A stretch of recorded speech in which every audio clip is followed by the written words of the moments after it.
नमस्कार, स्वागत है आप सभी का एबी स्टार न्यूज में और मैं हूं आपके साथ जुबैर चौधरी। तो चला अपना उत्तर प्रदेश का, जहां सबसे पहले बात करेंगे संभल की। संभल में अल्पसंख्यक मोर्चा की तरफ से कार्यक्रम का आयोजन किया गया। इस दौरान संभल से सांसद शफीकुर रहमान बर्क ने बड़ा बयान दिया। तो संभल में बीजेपी अल्पसंख्यक मोर्चा की तरफ से कार्यक्रम का आयोजन किया गया। बता दें कि इस दौरान समाजवादी पार्टी के सांसद शफीकुर रहमान बर्क ने कई सवाल खड़े किए, साथ ही मुस्लिम महिलाओं को सतर्क रहने की सलाह दी गई। दरअसल बीजेपी अल्पसंख्यक मोर्चा ने यूपी में मुस्लिम महिलाओं को जोड़ने के लिए शुक्रिया मोदी भाईजान कार्यक्रम का आयोजन किया गया, जिस पर शफीकुर रहमान बर्क ने विवादित बयान दिया। उन्होंने कहा कि देश के अंदर मुसलमान बहुत दुखी है, मुसलमान के साथ जुल्म और ज्यादती हो रही है। उन्होंने सवाल पूछा कि क्या हमारी मुस्लिम लेडीज ये सब भूल चुकी हैं जो जुल्म ज्यादती हुई है। उनके शौहर मारे गए, लड़के मारे गए, हर किस्म हर तरीके से उन्हें सताने की कोशिश की गई। उन्हें मुस्लिम लेडीज नहीं भूल सकती। अब मुस्लिम पीढ़ी पढ़ी लिखी हो गई है। दरअसल वो बीजेपी के शुक्रिया मोदी भाईजान कार्यक्रम पर अपनी प्रतिक्रिया दे रहे थे, जो 2 जनवरी से मुस्लिम महिलाओं को जोड़ने के लिए संसदीय क्षेत्र में शुरू हो रहा था। इसके बाद उन्होंने इस कार्यक्रम में तीखे सवाल भी किए। देखिए, ये जितनी भी चीजें जो सिर्फ लुभाने के लिए की जा रही हैं, वो मुस्लिम लेडीज के मिशन के भी खिलाफ हैं। जो मिशन ये चलाया जा रहा है मोदी जी के नाम से, ठीक है, उन्हें इख्तियार है, वो अपनी मर्जी से जो चाहे सो करें, वो उनकी पार्टी है। लेकिन हम किसी के मोहताज नहीं हैं। हम अपनी लेडीज को बहरहाल हम तो यही समझाएंगे, उनसे यही कहेंगे कि भाई जो कुछ भी काम करना है मिल्लत के लिए करो, कौम की भलाई के लिए करो और मुल्क की भलाई के लिए करो, जो कुछ भी काम तुम्हें। तो बेटे बात तो देवरिया की कर लेते हैं, जहां हिट रन केस कानून मामले को लेकर यूपी के परिवहन मंत्री ने बड़ा बयान दिया है। तो हिट एंड रन कानून पर यूपी के परिवहन मंत्री दयाशंकर सिंह ने बड़ा बयान दिया। उन्होंने कहा कि यह कानून अभी प्रस्तावित है।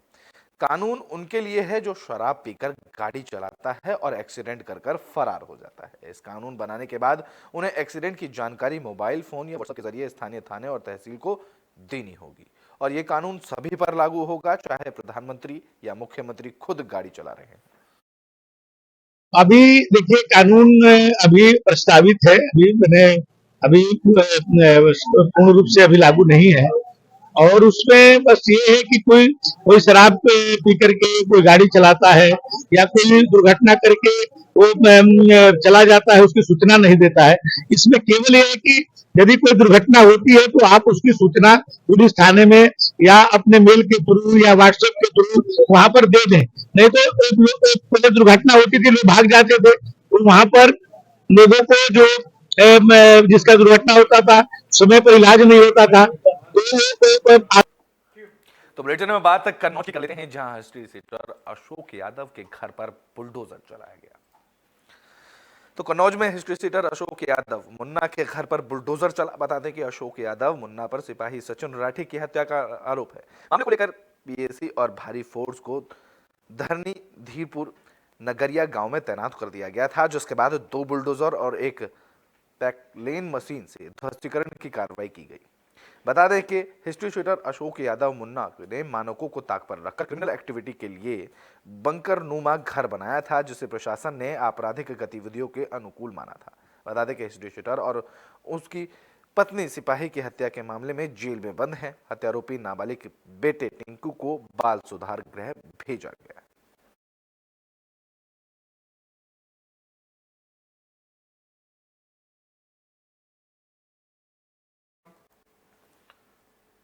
तो बुलेटिन में बात कासगंज की कर लेते हैं, जहां खूंटे से भैंस बांधने को लेकर 2 पक्षों में विवाद हो गया। तो कासगंज के सिकंदरपुर में 2 गुटों के बीच मारपीट में दरोगा को गोली लग गई। मामला वैश्य थाना इलाके के नंगला नरपत गांव का है, जहां भैंस बांधने को लेकर 2 गुटों में जमकर मारपीट हुई। इसके बाद सूचना पर पहुंची पुलिस पर भी फायरिंग की गई, जिसमें दारोगा हरिभान सिंह राठौड़ घायल हुए। उन्हें गंज डूंडवारा से एस अस्पताल से अलीगढ़ रेफर किया गया। सूचना मिलने पर एसपी कई थानों की पुलिस के साथ मौके पर पहुंचे। बता दें कि पुलिस को आमोद और इंद्रपाल पक्ष में पशुओं को लेकर विवाद की खबर मिली थी। विवाद सुलझाने पहुंची पुलिस की टीम पर जब मौके पर पहुंची तो इसी दौरान दारोगा को गोली लग गई। फिलहाल पुलिस आरोपियों की तलाश में जुटी हुई है। आज 3 जनवरी 2024 को थाना सिकंदरपुर वैश्य क्षेत्रांतर्गत ग्राम नगला नरथर से एक सूचना प्राप्त हुई थी, जिसमें ये बताया गया था कि गांव के ही 2 पक्ष, जिसमें कि एक पक्ष प्रमोद यादव, दूसरा पक्ष ऋषिपाल यादव का है। इनमें एक पक्ष द्वारा दूसरे पक्ष की भैंसें खोल लिए जाने तथा उसे बंधक बना लिए जाने की सूचना प्राप्त हुई थी। इस सूचना पर प्रभारी निरीक्षक सिकंदरपुर वैश्य हरिभान राठौड़ तत्काल मैं फोर्स के रवाना हुए। यहाँ पर मौके पर जैसे ही वो पहुँचे हैं, इन दोनों पक्ष के आपसी तो बुलेटिन में बात कर लेते हैं पीलीभीत की, जहां मस्जिद के पास एक लावारिस युवक का शव मिला, जिससे पूरे इलाके में हड़कंप मच गया। पीलीभीत के जहानाबाद थाना इलाके के रहने वाले एक युवक ओवैस का शव जयपुर में एक मस्जिद के पास मिला।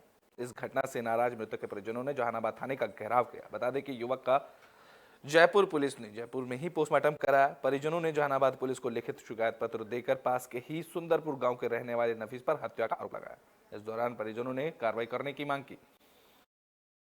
मेरे बेटे मर्डर कर दिया। किसने मर्डर कर दिया है? नफीस नाम का लड़का है। कहाँ का है ये? आपका क्या नाम है? आपका नाम क्या है? उसका नाम उवैस। आपका क्या नाम है? कहाँ के रहने वाले हैं? तो आपके बेटे का मर्डर हुआ है जी। किसने किया और कहाँ पर है? नफीस। ये कहाँ के है ये Owais son of Sajjad Hussain निवासी दलेरगंज, उम्र 21 वर्ष। ये अपने दोस्त नफीस सन ऑफ सगीर के साथ, जो सुंदरपुर का रहने वाला है, ये जयपुर में काम करते थे ये लोग। तो 1 तारीख को ये वहाँ से मिसिंग हो गया, जिसकी मिसिंग दर्ज कराई गई थी जयपुर में ही, थाने में दर्ज है। जयसिंहपुरा थाना है वहाँ पे नॉर्थ ईस्ट में, वहाँ दर्ज है।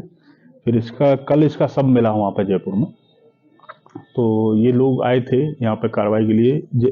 तो मेरी बात हुई इंस्पेक्टर जयसिंहपुरा से, तो वहाँ पे मुकदमा। तो बुलेटिन में बात पीलीभीत की कर लेते हैं, जहां विकास भवन में मारपीट का मामला सामने आया है। बता दें कि इस दौरान डीपीआरओ ऑफिस के अंदर भी मारपीट की गई। तो पीलीभीत विकास भवन में मारपीट की खबर सामने आई। मारपीट डीपीआरओ कार्यालय के अंदर डीपीआरओ और कंसल्टेंट इंजीनियर के बीच हुई। मारपीट में कंसल्टेंट इंजीनियर के सर पर चोट आई। इस मामले की जानकारी मिलने पर पुलिस की टीम मौके पर पहुंची। पुलिस ने मामले की जांच शुरू की। यहाँ पे डीपीआरओ सतीश कुमार और जो बाबूजी हैं संजय तोमर, उन्होंने मारा है मुझे। क्यों मारा? मैं ग्राम पंचायत रामपुरा नत्थू में आया था, जो मैं समस्या लेके आया था, जो काम वहाँ पे करा रहा हूँ मैं एज अ कंसल्टिंग इंजीनियर। तो जब मैंने समस्या रखी तो वो लोग आवेश में आ गए। दोनों ने मिलके मुझे पहले बाल्टी से मारा, बाल्टी वहाँ टूटी हुई पड़ी हुई है, और मेरा हेलमेट पहन के जो आया था उससे मुझे मारा। पूरा ब्लीडिंग हो रहा है खून से। बहुत ही घृणित कृत्य है। कोई भी पब्लिक सर्वेंट जनता की सेवा के लिए चुना गया है, जनता के संग मारपीट करना और ख़ास तौर पे एक बुद्धिजीवी वर्ग के साथ मारपीट करने का तात्पर्य यही है, वो व्यक्ति तानाशाह है और ऐसे तानाशाह व्यक्ति के खिलाफ मोर्चा खोलना चाहिए सभी लोगों को और आम जनता को भी। देखिए, जो आज माननीय मोदी जी, माननीय योगी जी, डबल इंजन की सरकार बार बार प्रयास कर रही है, गांव जो विकास करना चाह रही है, वो विकास कार्य इन्हीं लोगों की वजह से नहीं हो पा रहे हैं। यही ब्यूरोक्रेट्स सारा विकास कार्य रोके हुए हैं। तो बुलेटिन में बात उस संभल की कर लेते हैं, जहां डीएम ने नंदी अभयारण्य का निरीक्षण किया। बता दें कि संभल में डीएम मनीष बंसल ने राजपुरा के मोलनपुर डांडा स्थित नंदी अभयारण्य का निरीक्षण किया। उन्होंने नंदी जंगल में संरक्षित गौवंशों और भूसा शेड और बाकी शेड के बारे में जानकारी ली। डीएम ने कमजोर फेसिंग को जल्द दुरुस्त करने और भूसा शेड को बढ़ाने के निर्देश दिए। इस दौरान मुख्य पशु चिकित्सा अधिकारी से नंदी के इंटरटैगिंग, बधियाकरण की स्थिति, नेपियर घास की स्थिति के बारे में भी उन्होंने जानकारी ली और अधिकारियों को जरूरी दिशा निर्देश दिए। देखिए, यहाँ पर मौलनपुर डांडा में प्रशासन द्वारा नंदी विहार बनाया गया है, जिसमें पूरे जनपद के जो नंदी हैं उनको संरक्षित करने का कार्य किया जाता है। अभी वर्तमान में लगभग 1450 पशु यहाँ पर संरक्षित हैं। उसका आज मेरे द्वारा निरीक्षण किया गया, विशेष रूप से क्योंकि सर्दियां हैं और सर्दियों में यहाँ पे पर्याप्त व्यवस्था की जा रही है, नहीं की जा रही है, पर्याप्त चारा, हरा चारा और सूखा चारा दिया जा रहा है, नहीं दिया जा रहा। देखिए, यहाँ पर मौलनपुर डांडा में प्रशासन द्वारा नंदी विहार बनाया गया है, जिसमें पूरे जनपद के जो नंदी हैं उनको संरक्षित करने का कार्य किया जाता है। अभी वर्तमान में लगभग 1450 पशु यहाँ पर संरक्षित हैं। उसका आज मेरे द्वारा निरीक्षण किया गया, विशेष रूप से क्योंकि सर्दियाँ हैं और सर्दियों में यहाँ पे पर्याप्त व्यवस्था की जा रही है, नहीं की जा रही है, पर्याप्त चारा, हरा चारा और सूखा चारा। तो बुलेटिन में बात उस सिद्धार्थनगर की कर लेते हैं, जहां सीएमओ ने स्वास्थ्य उपकेंद्र का निरीक्षण किया। तो सिद्धार्थनगर में सीएमओ नवीन वाजपेयी ने एक्शन में नजर आ रहे हैं। वो लगातार उपकेंद्रों पर और सीएचसी पीएचसी का निरीक्षण करते नजर आ रहे हैं। इस कड़ी में सीएमओ और डिप्टी सीएमओ नागौर तहसील के पीपरा पांडे उपकेंद्र पहुंचे। इस दौरान उपकेंद्र जर्जर हालत में मिला। इसके अलावा सफाई व्यवस्था भी बदतर हालत में मिली। उपकेंद्र के पास हेल्थ एंड वेलनेस सेंटर पर भी ताला लटक रहा था और कोई कर्मचारी तैनात नहीं था। वहीं मरीज डॉक्टरों का इलाज के लिए खुद इंतजार करते नजर आए, जिसको लेकर उन्होंने नाराजगी भी जाहिर की। हाँ, यहाँ पे जो आपके हेल्थ एंड वेलनेस सेंटर है पेपरा पांडे का, यहाँ पता कि आज आए नहीं है सीएचओ जी, और गांव वालों से पता लगा है कि सीएचओ आते हैं रेगुलरली, आज नहीं आए हैं। और दवा वगैरह भी उपलब्ध होती है, इंजेक्शन वगैरह भी लगाए जाते हैं सीएचओ के माध्यम से। और आपके जो उपकेंद्र बना हुआ है, उपकेंद्र की बिल्डिंग बहुत जर्जर है। बिल्डिंग तो ठीक है, वो अंदर गंदगी और सब कुछ है, सांप वगैरह हैं, तो उसको सफाई के निर्देश दे दिए गए। तो बुलेटिन में बात कर लेते हैं बागपत की, जहां पर पौधशाला का निरीक्षण किया गया। बता दें कि केंद्रीय गन्ना विकास निदेशालय लखनऊ के निदेशक डॉक्टर वीरेंद्र सिंह ने बागपत के कई गांव का दौरा किया। इस दौरान उन्होंने पौधशालाओं का निरीक्षण किया। निदेशक डॉक्टर वीरेंद्र सिंह ने पूरा महादेव, बुरसैनी और बेनौली में आधार पौधशाला का निरीक्षण कर किसानों को अस्वीकृत प्रजातियों की बुआई न करने और नई गन्ना प्रजातियों को विकसित करने के निर्देश दिए, जिससे कि किसानों का ज्यादा मुनाफा हो सके। इस दौरान उन्होंने किसानों के साथ बैठक कर अपने अनुभव साझा किए। मैं आज बागपत में आया हुआ हूं, तो किसानों के बीच में जो हमारी बात हो रही है, हम आज गांव में आए हुए हैं, बेनौली गांव है। भारत सरकार द्वारा राष्ट्रीय खाद्य सुरक्षा मिशन योजना अंतर्गत गन्ने के साथ सहफसली खेती को बढ़ावा देने के लिए प्रयास किए जा रहे हैं, जिससे किसानों की आमदनी बढ़ सके। और यह योजना उत्तर प्रदेश के 26 जनपदों में लागू है, जिसमें किसानों को गन्ने के साथ सरसों की सहफसली खेती करने के लिए 9,000 रुपये का प्रोत्साहन राशि है जो दी जाती है। मैं आज तो बुलेटिन में बात कर लेते हैं पीलीभीत की, जहां पर जंगल में बाघिन को छोड़ा गया। तो पीलीभीत के कालीनगर क्षेत्र के रेस्क्यू की गई बाघिन को छठे दिन रेडियो कॉलर लगाने के बाद पीलीभीत टाइगर रिजर्व के कोर एरिया में छोड़ दिया गया। इससे पहले WII की टीम की देखरेख में पिंजरे में कैद बाघिन को एक्सपोर्टेशन ट्रैंकुलाइजर कर कॉलर लगाया गया था।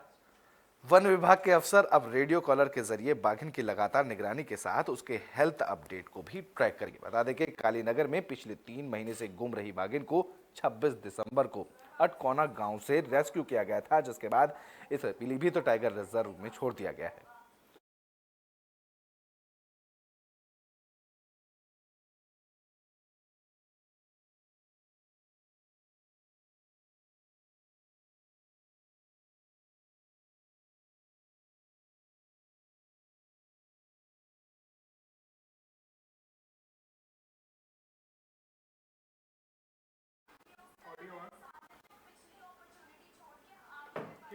तो बुलेटिन के आखिरी में बात कर लेते हैं आगरा की, जहां ट्रक में आग लगने का मामला सामने आया है।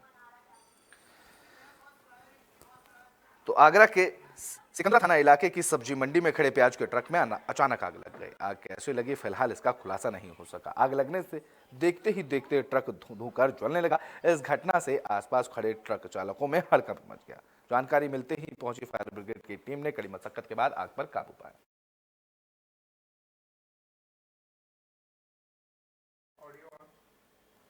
तो यूपी के बुलेटिन अपना उत्तर प्रदेश में भी के लिए बस इतना ही। देश और दुनिया की तमाम खबरों के लिए देखते रहें एबी स्टार।